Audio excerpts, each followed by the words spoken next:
It's Thursday, June 17th, and this is now on HNN. We'll work with our law enforcement, with police and prosecutors to make sure it works out well. The public weighs in on the state's red light camera pilot program. And start to find inconsistencies, apparently. New insight on the charges against the Honolulu police officers who fatally shot a teenage robbery suspect. A major victory for the Affordable Care Act. I'm Natalie Brandon, Washington, D.C., with the reason the Supreme Court dismissed the latest challenge to the health care law.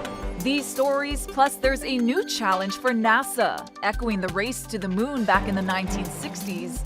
Details coming up on This Is Now.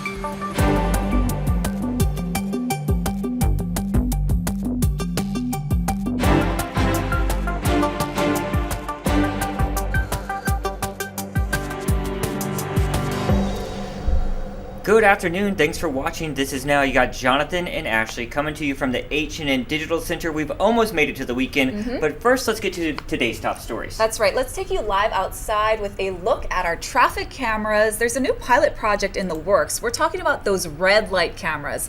Now, the State Transportation Department just held a public hearing for a red light enforcement camera program, but because of an error with the virtual meeting platform, the department is extending the deadline for comments until tomorrow. Lacey Denise has the details on what happened today. The State Department of Transportation held a virtual public hearing to discuss the installation of red light enforcement cameras. DOT said the red light cameras will be installed at several downtown and Chinatown intersections as part of a 2-year pilot program to catch motorists who run red lights. The cameras will take a photo of the rear license plate of a vehicle that enters the intersection after the light turns red. A citation will then be mailed to the registered owner of the vehicle. Attendees were encouraged to present their views on the proposed rules to ensure the new program is properly implemented. Here's some of what they had to say. I guess just for background, I'm the widow of Dr. William Travis Lau, who was one of the victims who were killed in Kaka'ako on January 28, 2019. I am in major support of the red light camera bill because I feel that generally, it's just my opinion and my observation that generally the motorists who fail to stop for these red lights just really don't care, and they really don't have accountability. I don't think it's fair to cite the owner of the vehicle and not the driver because, people, they borrow other people's cars to do errands, and, the driver should be the one getting cited if they run the red light, not the owner of the vehicle. And what if the vehicle is stolen? The 14 intersections that are part of the program were identified as high risk based on crash history. Lawmakers said they hope the program will deter drivers from running red lights and thus reduce crashes. Here's a Deputy Director for Highways, Ed Sniffen, with more on that. We want to make sure that we push this forward, though. The big thing for us is it's just a big safety improvement. We're trying our best to ensure that we adjust our system to ensure it's easy for everybody to use, everybody to comply to the rules of the road, to make everybody safe. Fact is, people are not.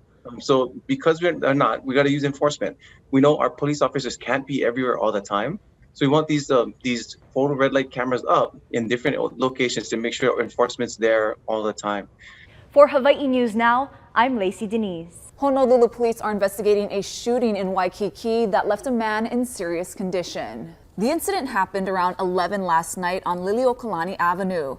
Emergency medical services said a 39-year-old man suffered gunshot wounds to his leg and was struck in the head with a pistol several times. A witness said he heard the gunshots outside his apartment building. I heard what sounded like someone kicking my screen door. It was pretty loud. And then I was like, oh, what was that all about? So I got up, and then I heard a second gunshot. The second shot was obviously a gunshot. And then I heard some people yelling. Then I went outside and looked, and there was a guy down, about 2 or 3 people around him. And then it didn't take too long before first HPD guy showed up. The man was taken to the hospital in serious condition. No one has been arrested yet. No word on the motive either. We're still awaiting more information from HPD. And EMS tells us a 19-year-old man was apparently shot in Makaha at around midnight. This happened at Farrington Highway and Alava Place. He was taken to the hospital in serious condition. No arrests have been made.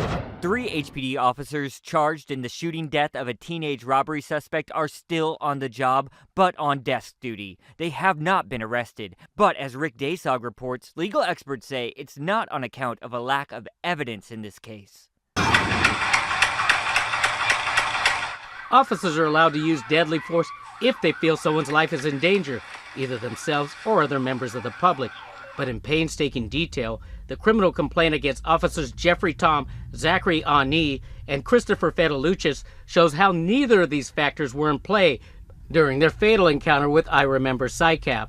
The complaint states that, quote, there were no pedestrians to the front. The nearest pedestrian was about 40 to 50 feet behind. And Officer Tom said the white Honda reversed directly at him. That is not seen in the body-worn camera videos. He said Officer Fedeluchis was in front of the white Honda on the passenger side when it accelerated forward. That was not seen in the body-worn camera videos. I think what happened is the prosecutors were able to take the statements that were made by the police officers at the scene and start to find inconsistencies, apparently, with what was actually shown on camera. Former Hawaii Attorney General Doug Chin says what's also compelling is the ballistics report showing the number of shots fired by Officer Tom, which ended up killing SICAP. Prosecutors say the 16-year-old was shot a total of 8 times, including once in the back of the head, twice in the back of the neck, and 4 times in the back. One of those bullets pierced his heart. There really is no law in Hawaii or in any of the other 49 states that allows you to put out that many shots without having a very big explanation. At that point, for shooting a person from the back, right? It's just like shooting somebody that's running away from you. But Ken Lawson of the UH Law School says convicting the officers is still going to be difficult. Already, an Oahu grand jury declined to indict the trio. He says it'll be harder to convince all 12 members of a jury to return a unanimous verdict. The lack of sympathy for the victim. Jurors will forgive police officers even if they believe that the officers use excessive force for this reason, because most jurors see the police out there as protecting the public. Rick Daysog, Hawaii News Now. You only have a couple more days to get your COVID shot at the Kapolei Consolidated Theater's mass vaccination clinic. Kaiser Permanente says the last day of operations at the site will be Saturday. Walk-ins are welcome regardless of insurance. Those who receive their first shot there will be scheduled for a second one at one of Kaiser's 7 other vaccine sites, including the new West Oahu Medical Office. Officials say close to 40,000 doses have been administered at the theaters. And numbers from the state show the younger a person is, the less likely they are to be vaccinated. For kids under 17, only about 43% have had at least 1 dose. But keep in mind, younger people became eligible for the vaccine much later in the process. The state hopes to have the population 70% fully vaccinated by the end of the summer. If you are age 11 and younger, you are not yet eligible for the vaccine. That means that those of us who are 12 and older will have to really get vaccinated at a high rate in order to reach that 70%. And we calculate that 82% of the population age 12 and older, those eligible to be vaccinated, will have to be vaccinated if Hawaii is going to reach that 70% benchmark. DOH said the incentive program, High Got Vaccinated, is encouraging these critical age groups to get inoculated with prizes and rewards. The CDC has lowered its travel warning for cruise ships from very high to high. They note the guidance is for travelers who are not fully vaccinated. The agency says the chance of getting coronavirus is still high on cruise ships because the virus spreads easier in close quarters. They recommend unvaccinated people avoid taking cruises. They also say those planning a cruise should get tested 1 to 3 days before their trip and 3 to 5 days after it. We have new information on when more international destinations will be opening up for Americans. Here's CBS travel editor Peter Greenberg. The EU yesterday signed the official agreement that all 27 countries are now open to vaccinated Americans without having the need to quarantine. As you know, last week France and Spain opened up. Yesterday, Portugal opened up. And those gates are going to start falling apart every day now as countries open. But what about the UK? You know, Joe Biden and Boris Johnson talked about it. They even said they're going to establish a task force to figure it out. You don't need a task force to figure it out. The metrics now are not based on the vaccination levels of the destination. They're based on the vaccination levels of the people who want to go to the destination. And we're certainly in that category. And that's why it's opening up to vaccinated Americans in the EU. The UK is not part of the EU, and they've been a holdout. So has Canada. So the magic date that I'm hearing now is July 19th. Why July 19th? Well, because that's also the date Ireland has already announced they're opening up. So the UK is going to probably fall in line there, followed by Canada. So watch this space. It's going to happen. President Biden signed a bill establishing Juneteenth or June 19th as the nation's 12th federal holiday. It means most federal government employees will observe the new holiday tomorrow. June 19th falls on Saturday and marks 156 years since the end of slavery in America. A day in which we remember the moral stain, the terrible toll that slavery took on the country and continues to take. What I've long called America's original sin. At the same time, I also remember the extraordinary capacity to heal and to hope and to emerge from those painful moments in a bitter, bitter version of ourselves, but to make a better version of ourselves. New today, the Supreme Court has upheld Obamacare for the third time. Here's Natalie Brand reporting from the White House. In a closely watched legal battle, Supreme Court justices ruled 7-2 to dismiss the latest challenge to the Affordable Care Act. Today's Supreme Court decision is a landmark victory for Democrats' work to defend protections for people with pre-existing conditions. The Affordable Care Act gets constantly woven deeper and deeper into the system. It's eventually going to be pretty hard to unravel from the system. The case brought forward by a group of Republican-led states centered around the constitutionality of the law's individual mandate to buy health insurance or pay a fine. Congress got rid of the financial penalty as part of the 2017 Trump-era tax law. The states challenging Obamacare argued the entire law should be invalidated since the penalty for not having insurance or the individual mandate was eliminated. The Supreme Court just punted. The court sidestepped ruling on the larger issue, instead saying the states did not have standing to sue. What the court said today is, look, zeroing out a penalty, you don't have enough of a harm here. What's your problem? We're not going to hear this case on the merits. President Biden has vowed to expand the Affordable Care Act, which was passed when he was vice president. He called today's decision a big win and said the law is here to stay. President Obama's landmark health law has survived two other challenges before the Supreme Court. This month, the Department of Health and Human Services said more than 30 million Americans have health coverage through the Affordable Care Act, calling it a record. Natalie Brandt, CBS News, the White House. All right, we have a couple of breaking news stories to get to. First, the State Department of Health is reporting 36 new COVID infections today and no new fatalities. The breakdown by island shows 2 cases on the Big Island, 4 on Kauai, 2 on Maui, 23 on Oahu, and 4 people were diagnosed out of state. There are several probable cases as well.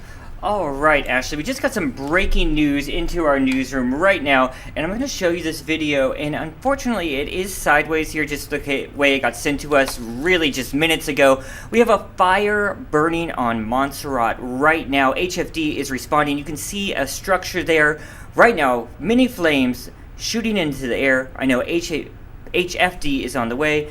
You know that's right near that playground there, right underneath Diamond Head. We do have a crew heading there as well, an H&N crew. We will bring you any details as they come in. We'll monitor that situation throughout the day and, of course, update you on our H&N digital platforms as well. Meanwhile, let's take you outside also to the Waikiki area. This is a live video feed coming into our newsroom of Diamond Head and the beautiful, famous Waikiki Beach. Right now it's 82 degrees outside. Let's check in with Guy Hockey.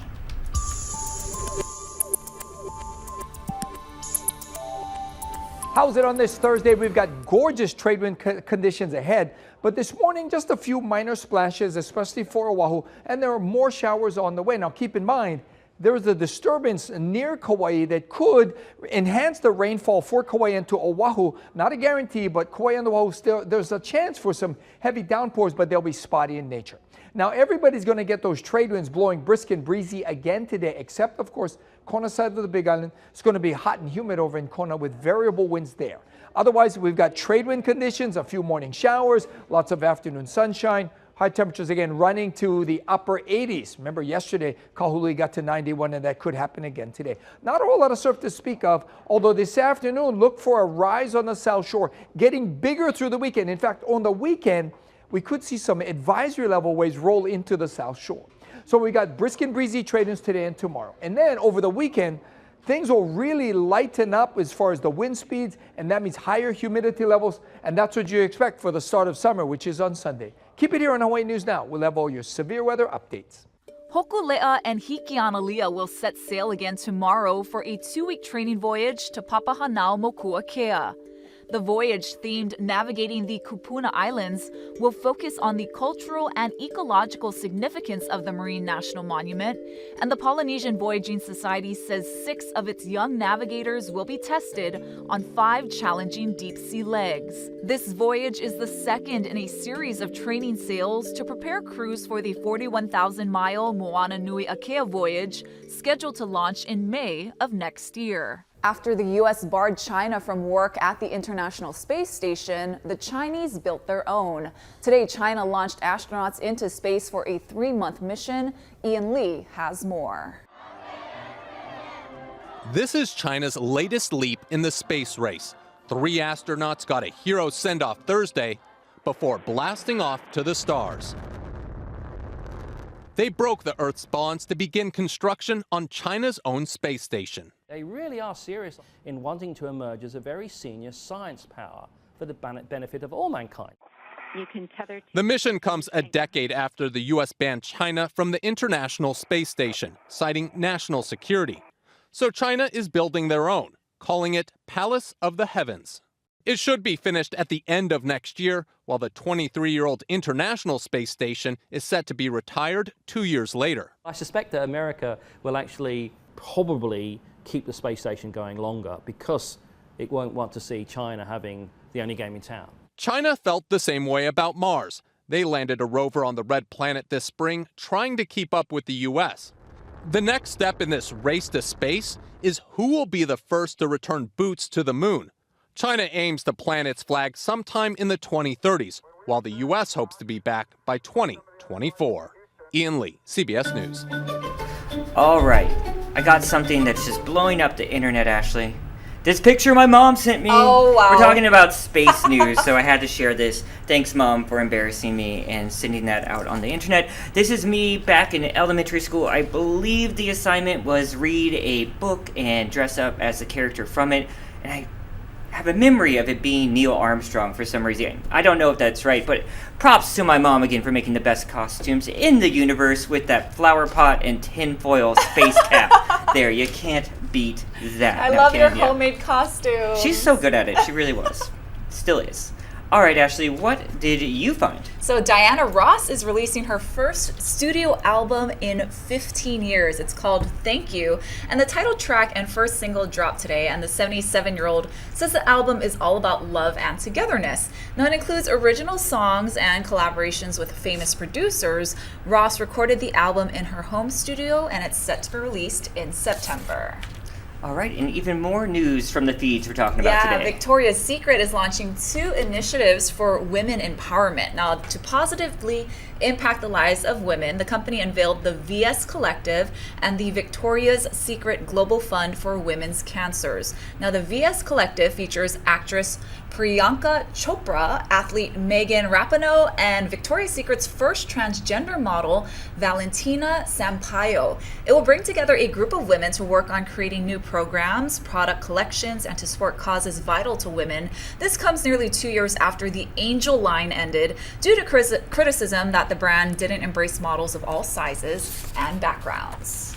All right, those polo fields are back open on Oahu, right? And Casey Lund had so much fun out there today on Sunrise. He put together this piece to show you what you can get into up there. Here it is.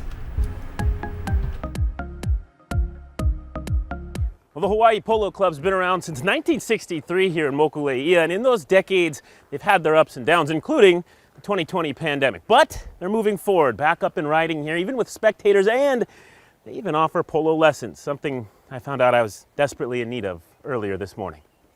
Our Casey Lund is back on his mount this morning. He's out at the Hawaii Polo Club to tell us how business is doing after a rough year with the pandemic. Oh, whoa. Whoa. The horse is not listening to Casey. Whoa. We gotta stay on this. Turn around. Oh no! Are you going into the woods? Okay. That was close. I think Casey's teasing us. He knows how to handle it. Ah, yes. That's my Hawaii News Now Sunrise family having a good laugh at my near-death experience. But I turned it around and actually started to get the hang of it. Give that a little tap. All right. He's a pro. How about that?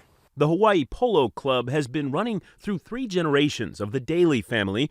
Father-son team Mike and Devin keep the spirit of this place alive now. And it's one of the last remaining old pieces of old Hawaii. So it's really fun for us to have people come out and share this experience. You know, it's a sporting event, it's a social event, and it's a day in the country.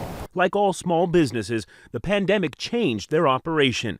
But they're grateful they were able to weather the storm. It was difficult in that we couldn't open to the public. We could still practice and keep the horses tuned up and the players tuned up, so we were ready to roll once we moved into the present era. Often riding again, the Hawaii Polo Club offers private and group trail rides, food trucks during polo matches, a full bar, live music coming back soon, and yes, for all you wannabe players like me, guided instruction. We'll start you through the whole process. You're going to learn how to ride, learn how to hit, learn the rules of the game. You won't go through the Casey Lund crash course. Yeah, we'll start it a little slower, keep you at a walk for the first couple, and you learn how to use the brakes and the steering wheel. Why don't we do this? Really is a special place, and it's definitely a special experience. If you've never been up here to see a polo match, you can come here every Sunday. They're going all the way through the end of September. All the details are at hawaiipolo.com. Reporting on the North Shore, I'm Casey Lund. I'll see you later. I think take 2 there, Casey, went a little bit better than that first take. Gosh, when you went my heart was racing. I know. That got everyone in Sunrise going. But I love how they just stayed on him the whole time. You know. Oh, I know. They kept it going. To see what happens. Yeah. Thank gosh. You gotta. All right, so Ashley, we just got an update on that breaking news we've been talking about, right? Yeah, so there was that fire we showed you earlier. We have a couple road closures to tell you about in the area. So Montserrat Avenue is closed between Paki Avenue and Kana'ina Avenue because of the fire investigation. We showed you, this is sideways video because this is how it was sent in to us. You can see the flames there from that second floor, it looks like, Jonathan. Yeah, it looks like the second floor. And you know this neighborhood of Kapahulu, there's a lot of wooden structures there and structures that are really close together. And I mean, I hate to bring this up, but you remember what happened in the Diamond Head tragedy. Mm-hmm. Once one fire got going, it quickly spreads to the other houses in that neighborhood. So it's something that fire officials are alerted to, and they're heading there very quickly now and responding to the scene. We have a crew headed there as well. We'll bring you updates as soon as they come in on your H&N digital platforms. Our web team is writing up exactly what's happening right now. But again, this fire burning on Montserrat right now as we speak. Well, we should say, we don't know if this exact scene is playing out right now because this video was sent into our newsroom probably about 15 minutes ago, I would say. Mm-hmm. So again, we'll stay on top of that all afternoon long here at H&M. You guys, Ashley will have that update for you also on First at 4 at KHNL, so tune in for that. We'll be back here on Monday. No, this is now tomorrow on KHNL.